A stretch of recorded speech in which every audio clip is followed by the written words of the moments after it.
지난주 중에 크리스마스가 있었습니다. 성탄절을 지나면서 예수님의 탄생을 기뻐하고 또 기념하면서 함께 예배했습니다. 그리고 내일 모레면 이제 2019년을 맞이하게 됩니다. 옆에 함께 예배하고 있는 분들이랑 오늘 서로 한번 인사해 볼까요? 올해 정말 수고 많았어. 인사하겠습니다. 내년엔 더 행복해질 거야. 축복하면서 인사해 주십시오. 교회력의 흐름을 보자면요, 1월 첫 주는 신년주일이고 둘째 주는 예수님이 세례받으신 예수님의 수세 주일입니다. 그래서 우리는 머지않아 말씀 속에서 장성한 예수님, 다 커버린 예수님을 만나게 됩니다. 예수님의 탄생에 대해서 말한 것이 며칠 전이죠. 그런데 불과 2, 3주 안에 다 자라서 30대 되신 예수님 이야기로 넘어간다는 말입니다. 그러니까 예수님의 유년기나 청소년기, 그리고 그분이 겪었던 어린 시절 성장에 대해서 말할 수 있는 기회가 실질적으로 많지가 않습니다. 1년 중 거의 유일하게 적절한 때가 있다면 그게 바로 오늘입니다. 또 공교롭게도 내년 저희 교회는 예배해였던 올해에 이어서 교육의 해를 맞이합니다. 그리고 오늘 설교의 제목인 그리스도를 본받아가 내년 2019년에 저희 교회 표어입니다. 그래서 교회적으로 예수님을 닮아가기 위한 여러 교육 과정이 준비되고 있는데요, 매일 새벽 예배에서 진행될 전교인 성경 통독도 있고요, 또 저희 청년부 자체적으로 이루어질 그 청년부 연합 리더 교육이나 성경 공부들도 제가 재개하려고 합니다. 우리 청년들도 내년 한 해에 묵혀있던 성경책들도 좀 다시 꺼내시고 예배에 들고도 다니시면서 말씀으로 이루어가는 영적 성장을 다 누리는 한 해가 됐으면 좋겠습니다. 사실 여러분, 성장은요 탄생보다도 더 중요한 일입니다. 생명의 탄생이 놀라운 기적이지만 어떤 탄생도 그 자체로 완성을 의미하지는 않습니다. 왜 그렇습니까? 성장 없는 탄생은 오히려 또 다른 고통이 될 수도 있기 때문입니다. 그러나 오늘 복음서에서도 예수님의 유년 시절과 성장기에 대해서는 말씀드린 바와 같이 기록이 많지 않습니다. 오늘 복음서 본문인 누가복음 2장에 짧은 일화가 하나 수록되어 있을 정도입니다.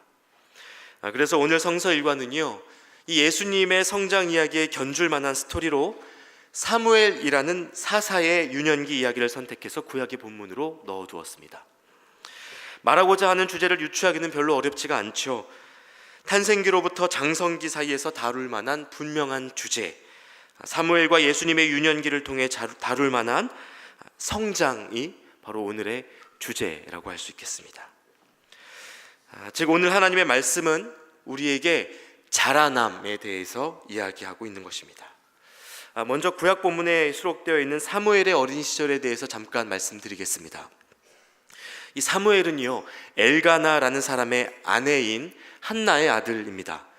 당시 한나는 아이를 갖지 못하는 서름 때문에 매일 기도하면서 사람들의 무시와 업신여김에 시달리던 사람이었습니다. 그래서 어느 날 서원 기도를 했죠. 하나님, 저에게 아이를 주시면 이 아이를 하나님께 바치겠습니다. 이렇게 기도했습니다. 바치겠다는 표현이 조금 과격하게 들릴 수는 있겠습니다만 원뜻을 생각해 보면 하나님의 사람으로 구별해서 키우겠다는 뜻입니다. 이렇게 기도 끝에 태어난 아들이 구약의 본문에 등장하는 사무엘이라는 사람입니다. 그리고 실제로도 그는 어머니의 기도대로 어릴 때부터 제사장을 도와서 하나님을 섬기는 일을 시작하게 되었습니다. 그래서 오늘 구약의 말씀 18절에 보면요, 사무엘은 어렸을 때에 세마포 에봇을 입고 여호와 앞에서 섬겼더라 라고 기록하고 있습니다. 이 세마포 에봇은요, 여러분 린넨 재질로 된 제사장 유니폼입니다. 일종의 마 재질이라 시원하고 가벼운데요, 어릴 때부터 사무엘이 이 옷 입고 살았습니다. 그리고 이어지는 26절 말씀에 보면 아이 사무엘이 점점 자라매 여호와와 사람들에게 은총을 더욱 받더라. 사무엘의 성장에 대해서 이렇게 성경이 기록하고 있습니다. 하나님과 사람들 모두에게 사랑받는 아이로 자라나가고 있었다는 것이죠. 자, 이어서 예수님의 어린 시절 일화를 한번 살펴보겠습니다. 오늘 말씀 속에 등장하는 예수님의 부모는 요셉과 마리아입니다. 당시 이스라엘 사람들은 매년 6월절이 되면 예루살렘 성전으로 가서 그 6월절 전례에 참석하곤 했습니다. 그런데 예수님이 12살 되셨을 때 일이 하나 터졌습니다. 예년처럼 예루살렘에서의 일정을 마치고 돌아오는 길에 그 부모인 요셉과 마리아가 이미 하룻길을 걸어왔는데요, 예수님이 일행 중에 없다는 사실을 알게 된 거죠. 참 무심하게도 그 부모는 자기 아들이 동행 중에 있는 줄로 생각하고 하룻길을 갔다고 성경에 기록되어 있습니다. 온 친척들이 다 모여서 너무 많은 사람들이 함께 걷다 보니까 의례 거기 있겠거니 생각했던 것 같습니다. 저는 이 장면을 볼 때마다 매년 12월 말이 되면 그 단골로 틀어주는 영화 나홀로 집에를 떠올리게 됩니다. 여러분, 그거 생각해 보시면 대략 이 분위기를 아실 수 있을 것 같습니다. 영화에서는 모두에게 가슴 철렁한 이 일이 잊을 수 없는 가족애와 아이의 성장을 새롭게 확인하는 계기가 되었죠. 말씀 속에서 요셉과 마리아도 아주 당황한 마음으로 이 아들 예수를 찾아 정신없이 되돌아갔습니다. 그리고 결국 다시 찾았습니다. 어디에서 만났습니까? 무려 3일이나 지난 후에 예루살렘 성전에서 그 아들 예수를 다시 만나게 됐습니다. 그런데요, 이 12살 난 아들 예수님이 무엇하고 계신지 보니까 랍비들과 성전에서 토론을 하고 계셨다는 겁니다. 당황스럽죠? 게다가 그 지혜와 대답이 너무 놀라웠다고 성경이 기록하고 있습니다. 요셉과 마리아에게 이 아들을 잃어버린 3일이 얼마나 막막하고 답답한 3일이었겠습니까? 우리 아들 못 찾으면 어떡하나, 이러다 정말 잃어버리면 어쩌나, 이런 불안에 시달리면서 그 길을 되돌아갔을 것입니다. 그러다가 간신히 아들을 다시 만났고 이제 안아주면서 한숨을 돌리려고 하는데 아들의 모습이 너무 낯선 겁니다.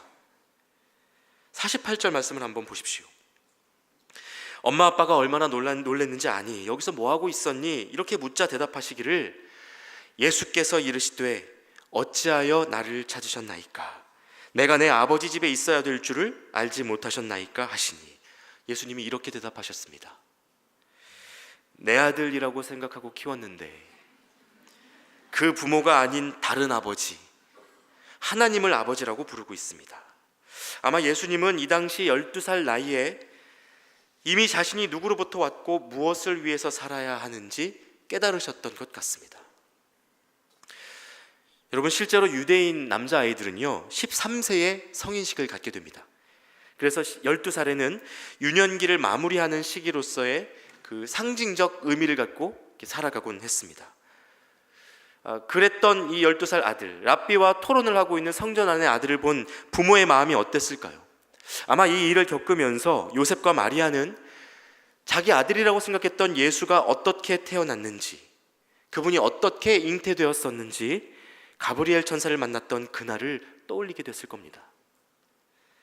품에 안고 길러온 내 아들을 어쩌면 이제 곧 하나님께 돌려드려야 할 때가 올지도 모르겠다는 생각에 마리아의 가슴이 심쿵했을지도 모르겠습니다. 그러고 보면 이 사무엘과 예수님은 그 유년 시절 탄생에서부터 참 닮아 있죠.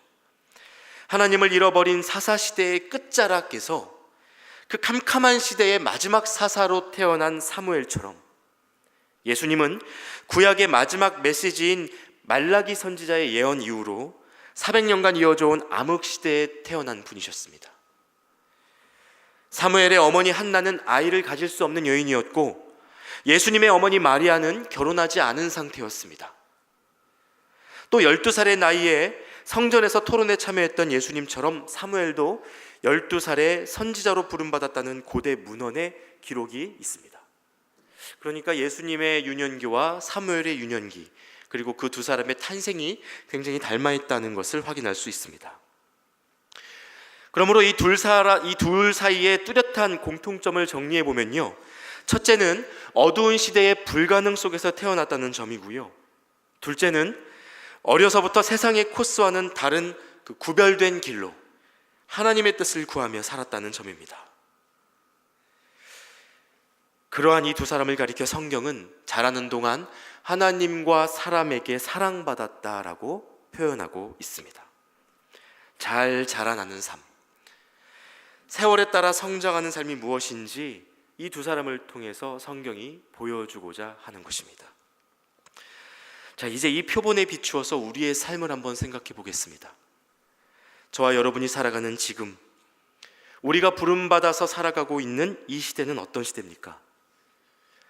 사사시대 못지않게 어둡고 신구약 중간기의 암흑시대 못지않게 하나님을 잃어버린 시대입니다.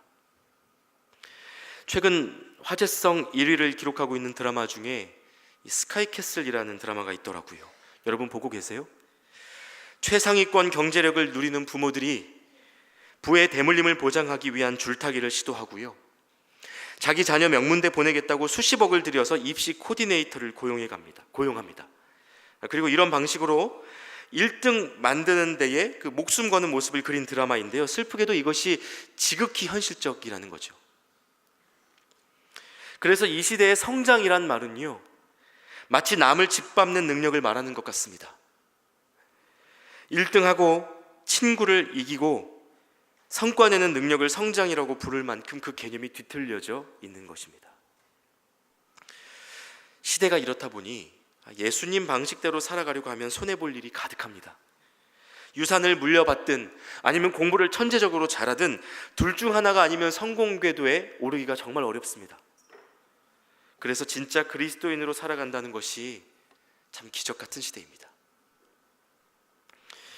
바로 이러한 시대에 하나님이 그분의 꿈을 안고 저와 여러분을 지으신 겁니다. 세상이 어두울수록 빛과 소금으로 살아가 달라고 부탁하신 겁니다. 그것이 이 시대 모든 그리스도인들에게 주어진 하나님의 소명임을 우리가 기억해 보아야 합니다. 그래서 하나님은요, 사무엘이 그랬고 예수님이 그러셨듯 우리도 세상이 말하는 방향이 아니라 예수님이 보여주신 길을 따라 걸어가기를 기대하고 계십니다. 남들 다 가는 길 맹목적으로 따라가는 것 말고 예수님 따라서 살기를 주님이 기대하고 계신다는 겁니다. 그런데 예수님을 따라간다는 삶, 이 말이 얼마나 추상적입니까? 예수님 따라 사는 삶이 뭡니까? 물으면 대답이 수천 가지는 나올 수 있습니다. 그래서 오늘의 성서 일과가 그 중에서도 골로새서에 담긴 그 바울의 권면을 선택해서 보여주고 있는데요, 이 안에 예수님을 따라 사는 삶에 대한 아주 구체적인 모양들이 등장합니다. 자, 먼저 오늘 본문인 골로새서 3장 12절 앞부분만 한번 읽어보겠습니다. 자, 같이 읽어보겠습니다. 그러므로 너희는 하나님이 택하사 거룩하고 사랑받는 자처럼. 자, 이것이 전제입니다. 너는 하나님께 선택받은 사람이고 사랑받는 사람이다. 이것이 기본적인 오늘 말씀의 전제입니다. 그러니까 선택받은 사람답게, 사랑받는 사람답게 살아가라는 뜻이죠. 여러분, 이것은 강압이나 억지가 아닙니다. 우리가 하나님께 사랑받고 있다는 사실은요, 저와 여러분에게 하나님의 뜻대로 살아갈 만한 충분한 힘과 능력이 주어져 있다는 것을 말해주고 있습니다. 사랑받는다는 것이 힘이라니, 이 무슨 감상적인 소리냐 하실 수도 있겠지만, 자신이 사랑받는 사실을 분명하게 아는 사람만큼 강력한 사람은 없습니다. 사람은요, 나를 있는 모습 그대로 지지하고 사랑해주는 사람을 만나면 자신도 몰랐던 잠재력을 발휘하게 됩니다. 끔찍한 범죄를 저지르는 이들의 공통점은 그들이 충분히 지지받거나 사랑받아 본 적이 없다는 것입니다. 반면에 있는 모습 그대로 사랑받는 이들은 그들이 처한 상황이나 환경에 크게 흔들리는 모습을 보이지 않습니다. 그래서 소신껏 자신이 걸어가야 할 정도를 바라보는 눈을 갖게 되는 겁니다. 저는 오늘 이 예배 시간을 통해서 여러분이 하나님의 음성을 들으실 수 있기를 바랍니다. 여러분 중 어느 누구도 우연히 이 세상에 오신 분이 없습니다. 하나님은 분명하게 여러분을 선택하셨고 여전히 사랑하고 계십니다. 그래서 여러분이 예수님을 닮은 모습으로 예수님의 성품을 드러내며 살아갈 수 있도록 지금 이 순간에도 돕고 계십니다. 바로 그러한 성품들이 무엇인지 이어지는 말씀 속에 등장하는데, 골로새서 3장 12절과 13절 말씀을 이어서 함께 읽어보도록 하겠습니다. 그러므로 너희는 하나님이 택하사 거룩하고 사랑받는 자처럼 긍휼과 자비와 겸손과 온유와 오래 참음을 옷 입고 누가 누구에게 불만이 있거든 서로 용납하여 피차 용서하되 주께서 너희를 용서하신 것 같이 너희도 그리하고. 긍휼, 자비, 겸손, 온유, 오래 참음, 용납, 용서. 정말 여러 가지 덕목들이 나열되고 있습니다. 이것을 영어 성경 NIV의 번역을 비교해서 살펴보면요, 먼저 긍휼은 compassion인데요, 이 어원을 살펴보면 함께 고통받는 마음입니다. 같은 마음을 품는 상태를 말하는 겁니다. 이것이 긍휼입니다. 같은 마음을 품으려면 어떻게 해야 됩니까? 헤아려 봐야죠. 이해해 보려고 노력해야 됩니다. 또 자비는 이 NIV 번역에서 kindness, 친절하게 행동하고 선을 베풀라는 뜻입니다. 그리고 겸손과 온유는 각각 자신을 낮추는 마음과 부드럽고 온화한 마음을 일컫습니다. 그래서 13절 말씀에 누가 누구에게 불만이 있거든 서로 용납하고 피차 용서하라고 말씀하고 계십니다. 참지 못할 사람을 만나도 그 사람을 참아주고 용납하고 용서하라는 권면입니다. 굉장히 직설적인 권면이죠. 특별히 어떤 주석이나 그 설교의 해석이 필요 없는 아주 직설적인 권면입니다. 뜻은 좋은데 살기가 너무 어려워 보이죠. 전부 다 나랑은 거리가 먼 도덕책 단어들처럼 보입니다. 그러나 지금 골로새서에서 바울이 불가능한 일을 권하고 있는 것은 아닙니다. 그리스도인이라면 누구나 살아갈 수 있는 삶에 대해서 말하고 있는 겁니다. 어떻게 그렇게 살아갈 수 있을까요? 그 근거가 13절 뒷부분에 등장하는데요, 바로 이 말씀입니다. 주께서 너희를 용서하신 것 같이 너희도 그러하라 하는 겁니다. 우리가 받은 용서를 생각해 보라는 뜻이죠. 앞서 나누었던 것처럼 우리가 예수님의 성품을 닮아서 새로운 방식으로 살아갈 수 있는 그 동력은요, 다른 것에서 나오는 것이 아닙니다. 하나님께서 우리에게 먼저 베풀어 주신 사랑과 용서가 예수님을 닮아 살아갈 수 있는 유일한 동력입니다. 자신이 마음먹고 다짐한다고 되는 일이 아니고 받은 은혜의 기억으로부터만 그 힘이 나옵니다. 내가 어떤 은혜를 받았는지, 내가 어떤 용서를 받았는지, 내가 어떤 사랑을 받고 있는지를 기억하는 자만이 그렇게 행할 수 있습니다. 그러나 우리는 이 기본적인 진리를, 우리를 그리스도인 되게 만드는 이 핵심적인 고백을 너무 자주 잊고 살아갑니다. 내가 죄인이라고 고백하면서 하나님의 용서에 눈물을 흘렸던 사람도 조금만 시간이 지나면 어떤 사람을 보면서 나보다 저놈이 더 죄인이라고 이야기합니다. 나는 그래도 저 정도는 아니라고 이야기합니다. 그래서 타인을 향한 나의 악을 정당화하려는 본성으로부터 한시도 자유롭지 못한 겁니다. 여러분, 오해하지 마십시오. 악을 분별하지 말라는 얘기가 아닙니다. 잘못된 것을 잘못됐다고 말하지 말자는 것도 아닙니다.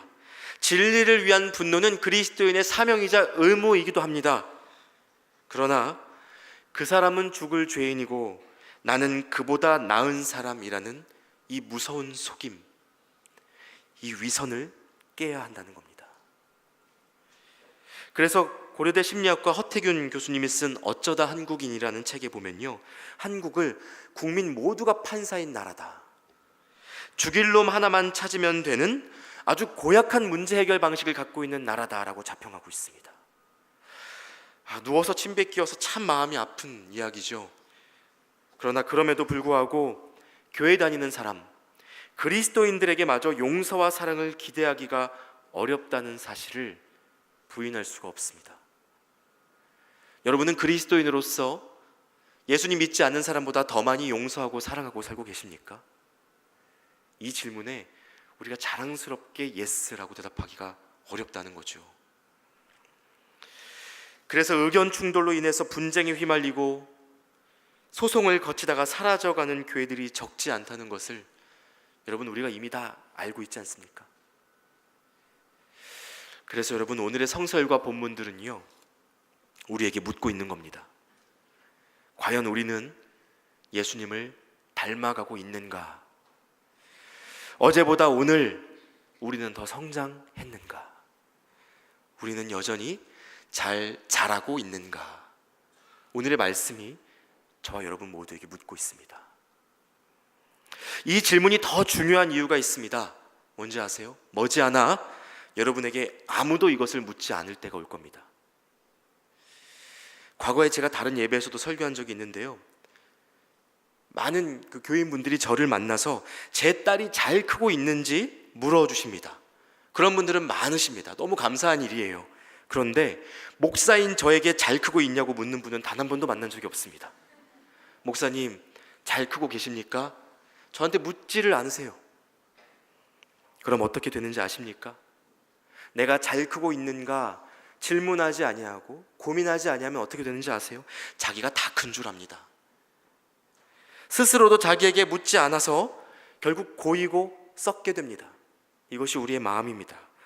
어쩌면 그래서 예수님이 어린아이처럼 되라고 하셨는지도 모르겠습니다. 덜 자랐으면서 다 자랐다고 믿는 어른과 어리지만 더 잘 자라려고 애쓰는 아이 중에 하나님 보시기에 누가 더 예수님을 닮아 있는 겁니까? 사람이 보기에 다 자란 어른도 하나님 앞에서는 갓난아기 같지 않겠습니까? 그래서 여러분, 우리는 오늘뿐만 아니라 매일 물어야 합니다. 그리고 2019년 바로 그렇게 질문하면서 살아가셔야 합니다. 나는 예수님을 닮아가고 있는가? 나는 잘 자라고 있는가? 내 성장은 멈추지 않았는가? 스스로 확인해야 합니다. 말씀드린 것처럼 그 성장의 동력은 자신이 받을 수 없는 용서와 사랑을 받았다는 사실을 기억하는 겁니다. 그리고 그렇게 이루어지는 신앙의 성장은 다른 사람을 향한 용서와 사랑으로 확인될 수 있습니다. 그래서 예수님을 닮아가는 자의 성품으로 언급된 이 골로새서 말씀 속 단어들, 긍휼, 자비, 겸손, 온유, 오래 참음, 용서, 이 단어들을 가만히 살펴보면 눈에 띄는 공통점이 있습니다. 그게 뭘까요? 바로 혼자서는 할 수 없는 일이라는 겁니다. 예수님을 닮아가는 자에게 맺어지는 성품으로 기록된 이 단어들이요, 혼자서는 결코 확인할 수 없는 성품들이라는 겁니다. 혼자 있을 때는 결코 확인할 수 없는 것이 자신의 신앙 성숙이라는 말이죠. 다시 말해 이것들은 모두 공동체적 덕목입니다. 여러분, 이것을 꼭 기억하시기 바랍니다. 성경은요, 사람의 영적 성장에 수반되는 수많은 성품들을 단 한 번도 개인적 덕목으로 다루지 않았습니다. 개인적인 덕목이 아니라는 거예요. 아무리 사람이 혼자 기도를 많이 하고 성경을 많이 읽고 하더라도 그가 어떤 성품을 가진 사람인지 확인할 수 없습니다. 그가 얼마나 예수 그리스도를 닮아 있는 사람인지는 혼자 있는 동안 결코 확인할 수 없다는 겁니다. 신앙은요, 나 혼자 열심히 공부해서 100점 맞는 절대평가 아닙니다. 나 혼자 산에 올라가서 돛 닦고 기 모아서 염력 막 늘리는 이런 무예 같은 것도 아닙니다. 우리가 예수님을 닮기 원한다면 사무엘과 예수님이 보여준 그 성장을 나의 것으로 이루면서 살아가기 원한다면 우리는 공동체 안에 있어야 합니다. 그리고 그 사람들의 모임 속에서 그리스도의 성품을 발휘하기 위해서 기도해야 하는 겁니다. 여러분, 이것이 교회라는 모임이 존재하는 아주 핵심적인 이유입니다. 그래서 이어지는 골로새서 말씀 3장 14절은요, 이 모든 것 위에 사랑을 더하라. 이는 온전하게 매는 띠니라 말씀하고 있습니다. 너무 다른 모습으로 타자화되어서 살아가고 있는 이들을 온전하게 묶어주는 띠, 그 사랑이야말로 그리스도를 닮은 그 성품의 핵심이기 때문입니다. 여러분, 결국 오늘의 말씀이 우리에게 던져주었던 첫 질문, 예수님을 닮아가고 있느냐, 잘 자라고 있느냐 하는 이 질문은요, 각자가 몸담고 있는 공동체와 예배에 대한 새로운 이해로 우리를 이끌어갑니다. 나 혼자 신앙생활 잘하는 것이 성장이라고 생각하기 쉽지만 이런 말 자체가 비논리입니다. 혼자 신앙생활 잘하는 것이 성장이다? 혼자 신앙생활 잘할 수가 없다니까요.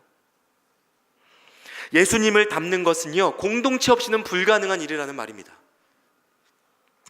사랑이 메마른 이 시대에 교회가 대안이 되어야 한다고 말합니다.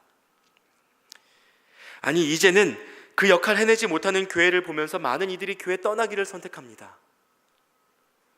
그러나 교회가 대안이 될 수 있는 이유는 그것이 멀쩡하고 흠없는 공동체여서가 아니라 하자 많고 모났어도 함께 품고 가고 원수 같던 인간이라도 이해하고 사랑해 보려는 믿음의 인내와 기다림이 그 안에 있기 때문입니다.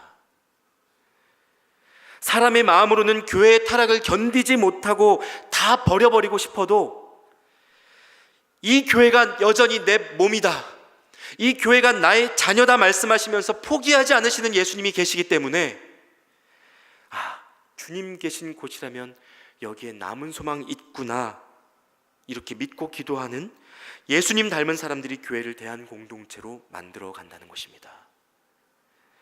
그래서 바울은요, 이러한 공동체적 용납과 용서와 사랑이 곧 예배다라고 가르칩니다. 제가 몇 년간 청년부 리더 양육을 하면서요, 이 주제와 관련해서 반드시 짚고 넘어간 것들이 있습니다. 바로 예배와 소그룹의 관계에 대한 것인데, 제가 동순교회에서 사역하는 동안 새로 오신 분들께 자주 들었던 말이 있습니다. 예를 들면 이런 겁니다. 제가 다른 교회를 몇 년 동안 섬기다가요, 너무 안 좋은 걸 많이 봐서 오랫동안 혼자 예배 드렸는데요, 동순교회 괜찮다고 해서 왔다가 1년 정도 혼자 예배 드리고 있다가 이제 등록하게 됐어요. 자, 익숙하게 들어온 이야기 아니세요? 이렇게 말하는 그 배경이 어떤 배경인지 충분하게 이해가 됩니다. 요즘 교회에 안 좋은 면은요, 가만히만 앉아 있어도 SNS가 다 알려주죠. 그게 내 교회에서 일어나는 일이라면 그 안에 있기 싫은 마음 드는 것도 당연합니다.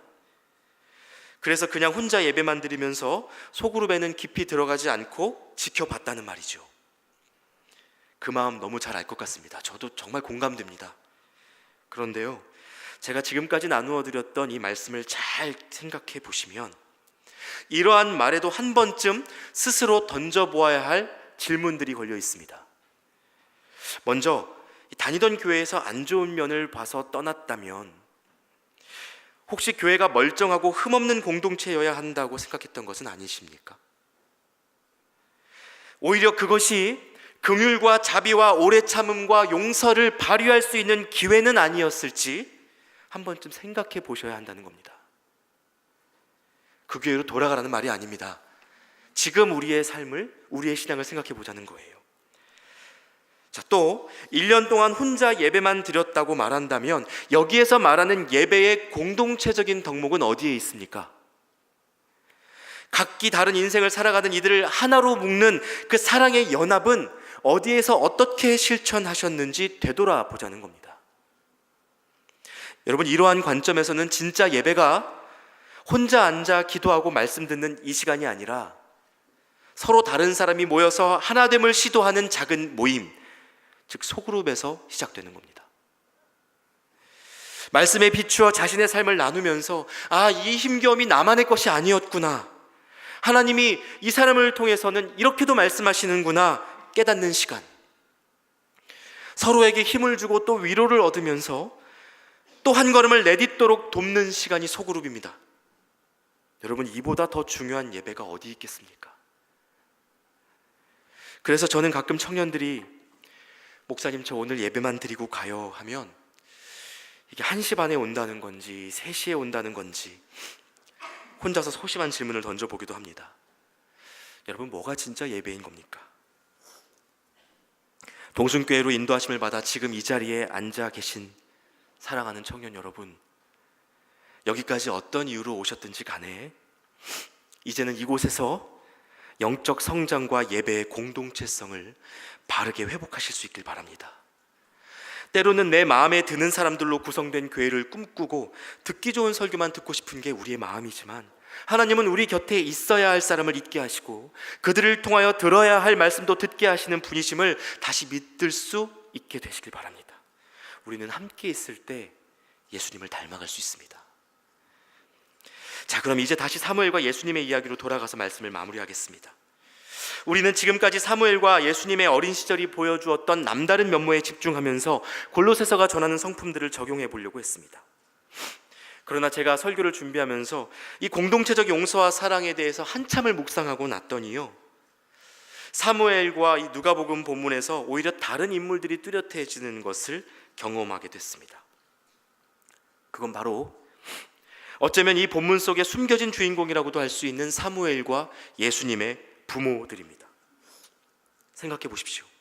하나님을 믿는 신앙 때문에 이들은 자신의 어린 아이들을 일찌감치 하나님의 손에 맡겼습니다. 그래서 구약 본문인 사무엘상 2장 19절 말씀을 보면 사무엘의 어머니 한나는 매년 드리는 제사를 드리러 남편과 함께 성전에 올라갈 때마다 자기 아들에게 작은 겉옷을 지어서 입혔다고 합니다. 짠하지 않으십니까? 또 복음서 본문인 누가복음 2장 51절은요, 예수님의 어머니 마리아가 왜 나를 찾으셨어요? 내 아빠가 하나님이신 거 모르셨어요? 이렇게 말하는, 부모가 듣기에 참 마음 아픈 말을 아들로부터도 듣고도 그 모든 말을 마음에 두었다라고 기록합니다. 여러분, 이게 마음상에서 속에 담아두었다는 말이 아니죠. 자신의 지경 밖으로 넘어선 아들을 하나님의 뜻을 생각하여 용납했다는 말입니다. 여러분, 부모에게 끝까지 포기할 수 없는 최후의 보루가 있다면 그거 자식입니다. 그럼에도 불구하고 사무엘과 예수님의 부모들은 아직은 다 이해할 수 없는 하나님의 손으로 자기 자녀를 내어드렸던 겁니다. 세상의 관점으로는 포기이지만 그들에게는 이것이 그들을 그 아들을 하나님과 사람에게 사랑받는 자로 길러낸 비결이었습니다.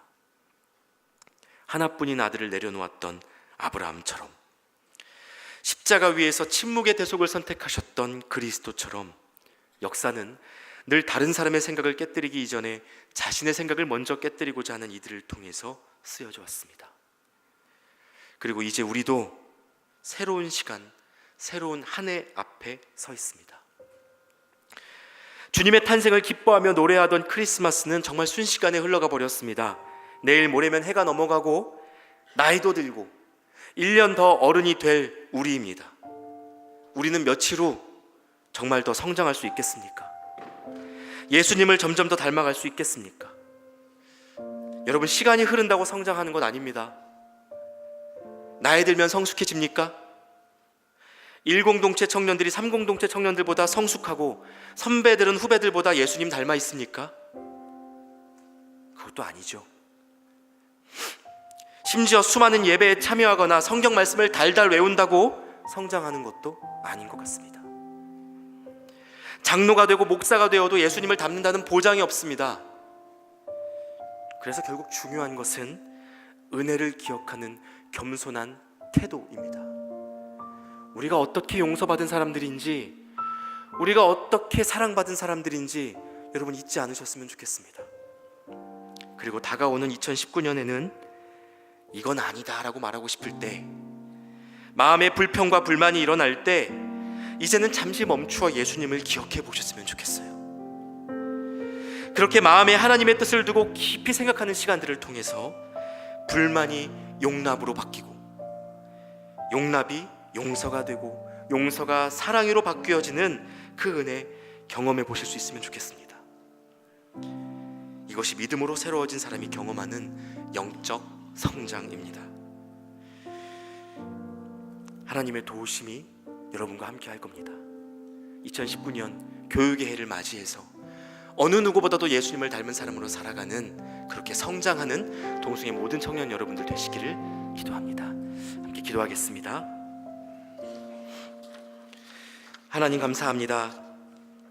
오늘 2018년의 한 해를 주님의 은혜 안에서 걸어오게 하시고 여전히 예수 그리스도의 제자로 살아가라고 불러주셔서 감사합니다. 주님, 우리는 어른이 되었다 하면서도 단단한 음식은 뱉고 여전히 삼키기 편한 젖과 죽을 찾았습니다.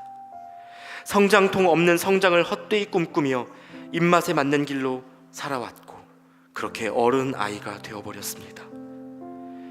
주님, 그런 우리를 긍휼히 여겨주셔서 이제 새롭게 허락된 2019년 진정으로 예수님 닮아갈 수 있도록 은혜 베풀어 주십시오.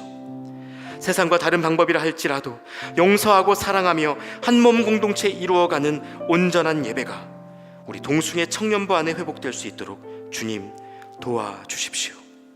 여전히 우리를 사랑하시며 기대하시는 예수 그리스도의 이름으로 기도하옵나이다. 아멘.